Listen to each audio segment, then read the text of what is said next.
ويريكم آياته فأي آيات الله تنكرون.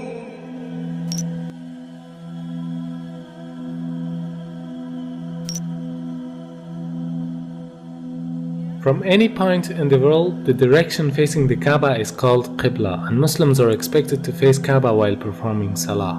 For most of the people who don't know the wisdom behind the holy Kaaba, it seems like Muslims are worshipping this cubic black house. That's why many of them ask the question, why a Muslim should prostrate towards a rocky house like the Hindus who are worshipping idols. Now, what is the difference between Islam and other religions in this regard? In Islam, there's a rule that if someone does not know the direction of Qibla or he has no possibilities to verify it, then he can pray to any direction he thinks is correct. Because Allah subhanahu wa ta'ala says, وَلِلَّهِ الْمَشْرِقُ وَالْمَغْرِبُ وَلِلَّهِ الْمَشْرِقُ وَالْمَغْرِبُ فَأَيْنَمَا تُوَلُّوا فَثَمَّ وَجْهُ اللَّهِ إِنَّ اللَّهَ وَاسِعٌ عَلِيمٌ.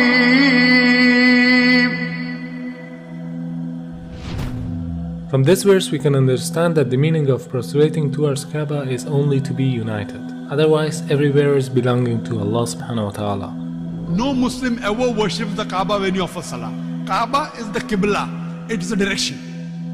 We Muslims, we believe in unity. Now when we offer Salah, suppose you want to offer Salah here.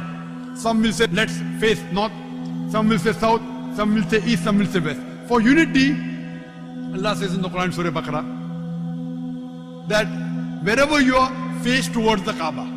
So Kaaba is the Qibla, it is the direction. So we are facing in that direction, but no one worships the Kaaba. Furthermore, if yet you have doubts, if you read the Hadith that's mentioned in Sahih Bukhari, volume number 2, in the book of Hajj, chapter 56, Hadith number 675, Hazrat Umar, may Allah be pleased with him, near the second Caliph of Islam, second Khalifa, he said that this black stone pointing at Hajar Aswad, black stone, it can neither benefit me, it can neither harm me. Just because my Prophet kissed it, I am kissing it. This statement that this black stone can neither harm anyone nor benefit anyone is sufficient to prove that the Muslims don't worship the Kaaba. Furthermore, at the time of the Prophet, there were Sahabas, there were companions of the Prophet who stood on the Kaaba and gave the azan. No idol worshipper will ever stand on the Kaaba and give the azan, proving that no Muslim ever worships the Kaaba. It's only the Qibla, it's a direction. Not only Salah towards the Kaaba, rather the circumambulation is also a sign of unity. If you look to the creation, from the tiny world of quantum to the huge celestial bodies in the universe, from the very atom to the biggest stars and planets, they are all rotating and circumambulating around a certain axis in a counterclockwise direction. And this is exactly what the Muslims are doing around the Kaaba. So in Islam, it's an act of worship. It means in nature everything is worshipping the Almighty Creator, but not the body which is in the center of the circumambulation. This represents the unity in the whole creation. Beside the logical fact, there's a scientific reasoning about the Kaaba. When a person puts his head on the ground towards the Kaaba, the harmful charges would be released out of his body in a perfect manner, and it causes the body to balance its energy system. To know how it works, first you should know about the concept of the golden ratio. The golden ratio is a proportion of a longer distance to a shorter one, which is equal to phi constant, 1.618. This ratio is also called a divine proportion because the Almighty Creator has used the very same proportion in a great number of events.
the golden mean in itself is an evidence of creation.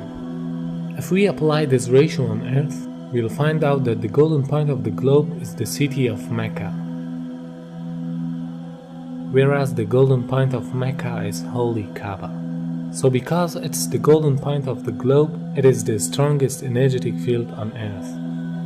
فالمركزية جاءت واخد بالك في الاتجاه العلمي، بمعنى ايه؟ ان هم لما طلعوا في الفضاء وصوروا فلقوا الارض كرة معلقة ومظلمة، ولذلك حتى الراجل قال ايه؟ اجدها كرة مظلمة معلقة، من الذي علقها؟ هو يريد هو أرمسترونج. وكان كأنه يريد أن يقول بلسان الحال لا بلسان المقال الله الذي علقها. ووجدوا فيها شعاع يخرج من الأرض. كتبوه في الشبكة العنكبوتية في الإنترنت وخلوه على مدى 21 يوم ثم أخفوه. أخفوه لماذا؟ يعني الأمور تتبع يعني مقاصدها يعني إخفاؤه دعنا نقول إنه له دلالة مثلا، له دلالة كبيرة جدا. لسبب لأن هذا البيت العتيق، يعني هم لما جم ولقوا فيها شعاع، لما لقوا هذا الشعاع ابتدوا يركزوا الصورة فوجدوا إنه خارج من مكة، وبالتركيز وجدوا إنه خارج من الكعبة. For understanding how the golden mean provides an energetic field, you can take the example of the galaxies or planets, which emits the energy from the center point to the outer edges, just like a nuclear which balances the energy system with the electrons which are rotating around it. It means they are taking the negative energies and giving the positive energies for a balancing purpose. وبالتالي عندما تطوف أنت تشحن. معلش سبحان الله. أيوة هذه حقيقة. Now the investigations show that every day our body collects electromagnetic charges from its surrounding which are harmful for us. And these charges concentrate to the forehead, meaning the frontal lobe of the brain, which causes depression, headache, laziness, mental pressure, and even more dangerous problems. This forehead part of the brain is known as the frontal chakra, throughout which the body takes positive and negative energy. It is observed that these harmful charges can be released by putting our head down on the ground. But for a better result, we should put the frontal chakra of our body in a direction towards the strongest energetic field of the earth, meaning the Kaaba. Dr. Andrew Newsberg studied the brainwave activity during the prayer. He found some direct impact on several brain locations. The benefits of prayer are incredible. Regular daily prayer helps the frontal lobe from shrinking with age, which is the part of the brain that regulates our speaking, reading, and memory. Therefore, this helps to prevent memory loss in old ages, a perfect form of meditation which brings us to a state of tranquility. وهناك بحث أن صخور مكة البازلتية السوداء هي أقدم الصخور الموجودة في العالم. هذا كلام حقيقي. أقدم الصخور. أيوة. وهذا أثبت علميا. أثبت علميا وبحث منشور، وليس أخذوا يعني صخور بازلتية من مكة وشافوا المناطق اللي بتتكون هنا. الأمر إنه المتحف البريطاني فيه 3 شرايح من الحجر الأسود، وقالوا هذا الحجر ليس من صخور المجموعة الشمسية. The latitude of the coordinates of Kaaba is 21 degrees and 25 minutes. The first verse that describes Kaaba is the verse 225. Could this mathematic harmony be a simple coincidence? The possibility of numbers depicted in the Quran with order number 114 rising until verse 286, which describe the Kaaba for the first time, has a chance of 1 in 100,000 for them to appear next to each other. Surah 2, verse 125. The part of the coordinates after the comma can be described in the form of minutes, as well as in ratios of percentages.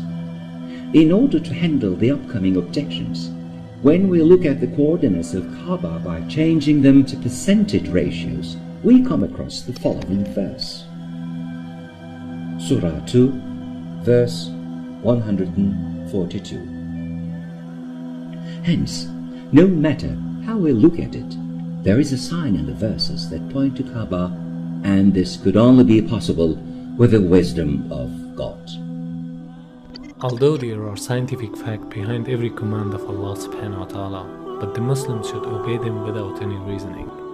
Because there is always a wisdom behind any order of the Creator that people cannot easily unlock the secret. But for us it is important to seek the satisfaction of our